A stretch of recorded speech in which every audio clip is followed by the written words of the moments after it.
Hey, everybody, let's go again. I said, my personal Unbreakable. It was Friday. Yay, we got that.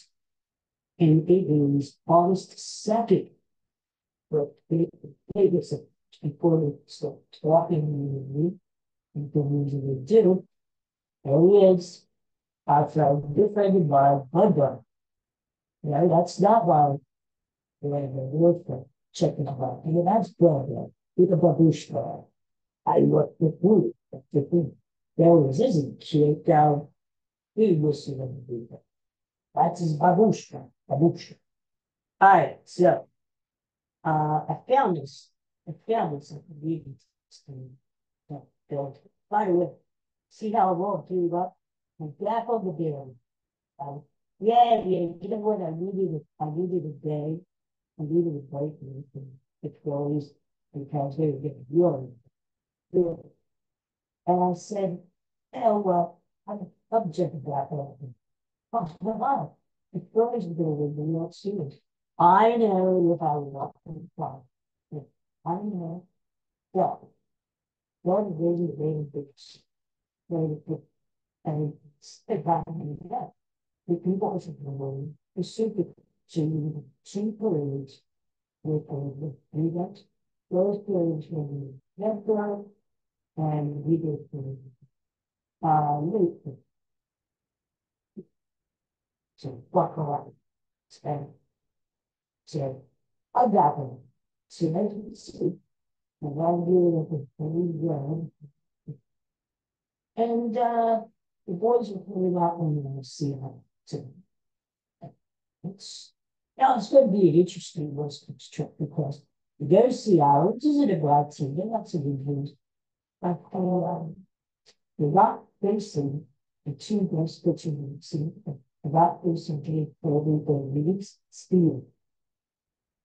Logan Gilbert, who is pitching well in summer, is good. He's a good pitcher. So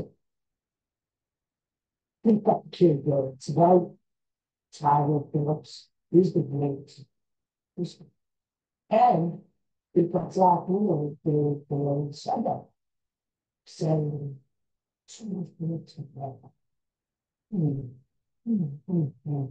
well, welcome. But let that baseball, huh? We can't ask them. Let that baseball, all the boys are not in this person. That's certainly the resistance. And that, it's still hopefully leading to something interesting. Yikes. They're not. There's a little bit of looking down to better and we're going to states. I'm interested in putting Baltimore field in the World Series. And I have needed to. It is just really, really, not to. No, really just but not so. Maybe really. Um, so anyway, I think still going to be Phillies I done with that World Series. And it's going to be a lot of fun because if you're not Phillies, with the Orioles up there, right? Zach Eflin, ex-Phillies, Zach Eflin, Sir Anthony Dominguez, Craig Kimbrell. There was a ton of Phillies there. And I think that would be a really good World Series. So we'll see what happens. All right. I want to read you this. It's the summertime, but we're winding down. And, especially kids out of college, graduated college, they got their summer off, and now they're going to start looking for a job, a real work, as they say. And I was the same way. I graduated college back in 1822. And, I took the summer off, got my head through, had some fun. And again, it was hitting the streets, trying to find Joe. Well, you know what I found? I found a list, 6 things of common mistakes that applicants do when they interview. Now, these are from, this was a survey of interviewers, bosses, supervisors, and they said these are the common 6 mistakes you should avoid when you go look for a job. So, I mean, this could be for anybody, young person, older person looking to maybe career change, right? But these are the things you don't want to do. Be looking for a job. 53% of people struggle with eye contact. I know I do too. It's so, but you don't want to see, you don't want to do this. You don't want to go into the job and the guy says, well, why do you want to work here? Well, I I I really like the company, and I really think it's going to be a great opportunity for advancement in my career. And, you want to keep the eye contact. You don't want to look scary. Don't look scary. You want to keep the eye contact, and don't give them a wink. Don't give them a wink. That's not good. Just don't raise the eyebrow. Oh, you want to just keep eye contact, and until it gets creepy, until it's like a thing where he's staring at you or she's staring at you and you're staring at her, then you could break it. But no, seriously, you want to keep the eye contact, because that is the number one thing interviewers say that most people do. They don't make good eye contact. Number two, 50% of people looking for a job in an interview ask for unreasonable compensation. All right. So you're going into the job interview, and you're asking, you have a kind of a set amount in your mind what you want to make. I mean, you don't want to make peanuts, right? After all, you have your bills to pay, you got stuff to do. So go into you, and you go through the interview. It's going really well. It looks like you thinking, I've got this job, and the interviewer was probably thinking too, this is the person for me.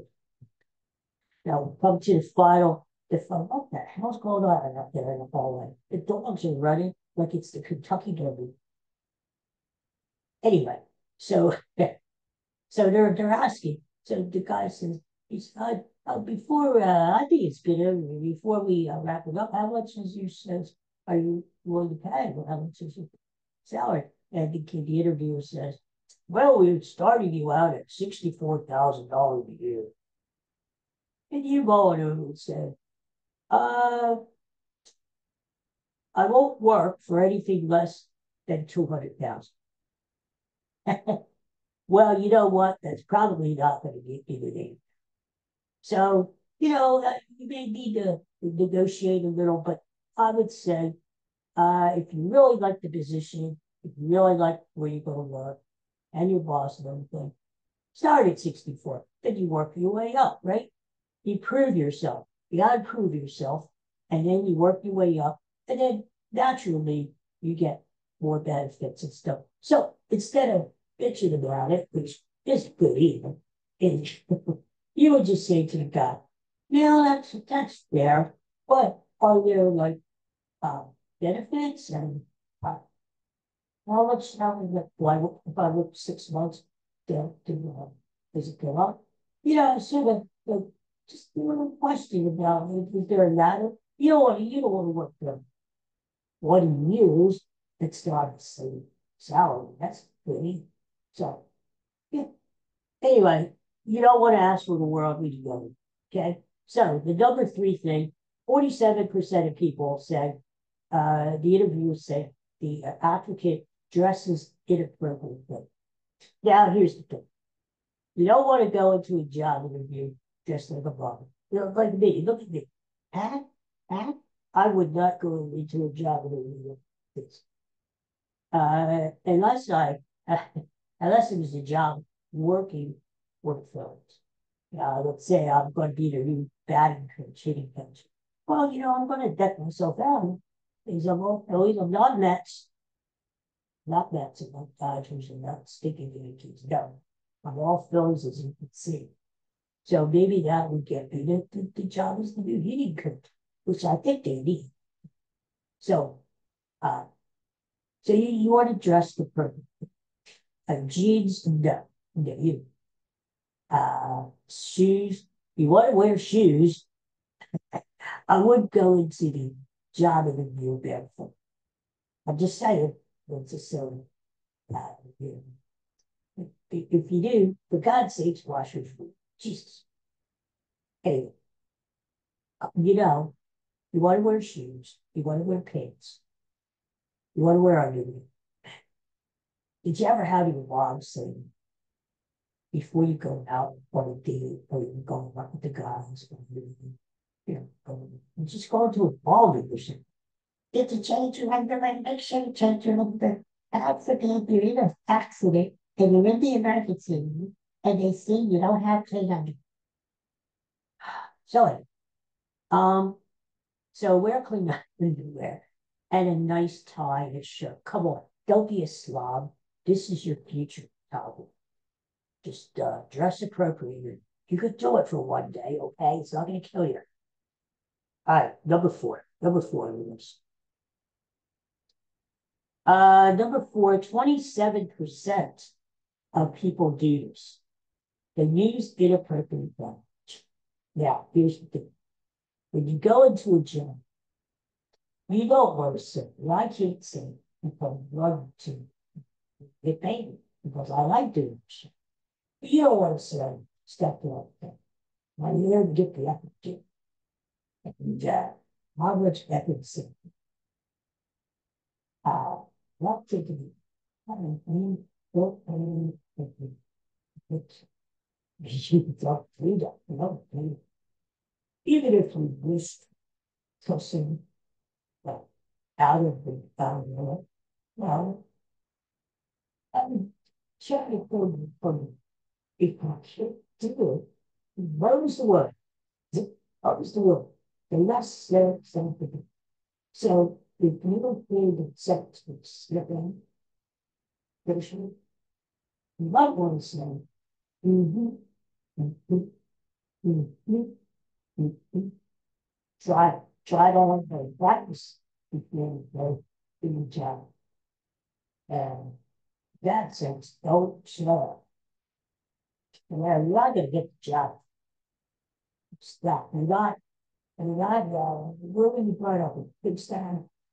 That's what one means. All right, next thing, two more things. 21% of people who went in for job interviews returned, refused to turn on the camera if it was virtual.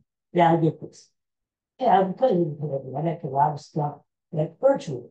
A lot of people worked from YouTube or Zoom or whatever. And that's how they did their job. People went to school, kids went to school. So, but well, it's not gonna work, turn the camera, right? It's not gonna work.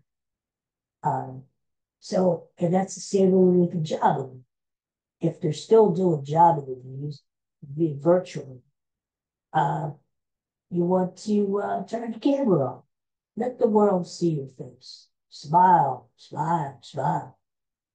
And look pleasant. And I would say if you're doing a virtual thing, don't be there drinking beer and eating snacks. And like I do here on the program. No, I don't drink beer. So here's the thing. Well, then I'll just do it. Anyway, oh, I'm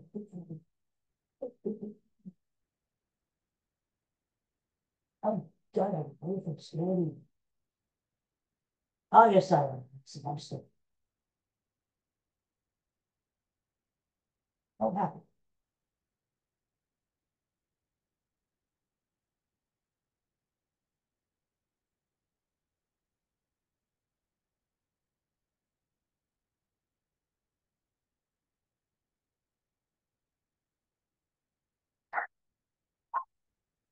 There I am. I don't even have to edit that far now. I don't know what the hell I did. This is going to be horrible. Oh, man, no, you know what I did? I hit the keyboard with my page and I went like, hey, isn't that ironic? I was talking about turning the camera on for a job interview. And as I said that, my screen went black. Oh my God, that must be fate. It must be a sign. It must be a sign from God. God is watching over this podcast. I think so. Anyway, very last thing that you don't want to do on a job interview is bring your parents. 19% of people actually bring their mom and dad with them when they interview for a job. So here's the thing. You're gone for this big corporate position, you know? Let's say NASA. You're really good at math and technology and engineering and astronomics and all that stuff, right? So you're going to NASA and you're meeting with this top guy, the top guy who sends the astronauts all around space. And you're meeting, and you're like, you got all you got your resume, you got your referrals, and all the top things, graduated from Harvard and Princeton or whatever. And you're there, and you're saying, they're thinking, this is really cool. I think we're going to hire you. You sound like the perfect person to work here at NASA. And at the end, you say, oh, by the way, I'd like you to meet your mom. Yeah, I brought my mom. In fact, she wants to come in and sit during the last part of the interview. Is that okay? And you bring your mom in, and maybe she's an like little lady like my mom was, who came from the old country. And she sits down, and she's there, looking and nodding her head, and you're negotiating salary. Okay, I'm working at NASA. I'm going to make some money. So the starting salary is 300,000, and you'll take it. You'll take it because you have bills to pay. You're thinking about you need to buy a house. You've got credit card bills to pay off. If you want to buy a new car, and you'll take it. Well, your mom is sitting next to you, and she says, no. My daughter deserves more than that. Give her the money. Dear, do you want a gumdrop? I don't know. I just thought of that. Anyway, so here's the thing. Don't bring your mom to a job interview or your dad. All right. So That's it. I'm done. I'm glad you tuned in today. I'm glad you watched. And I hope you have a great Friday. And I hope you have a great weekend. I'll probably be back tomorrow because I like doing this stuff and I like making people happy. That's basically it. I like making people happy. I have no great message for the world. I just don't, you know, I just like making people happy. One last quote. This is from Princess Diana. Found this yesterday, and I love it. Princess Diana herself, who I love.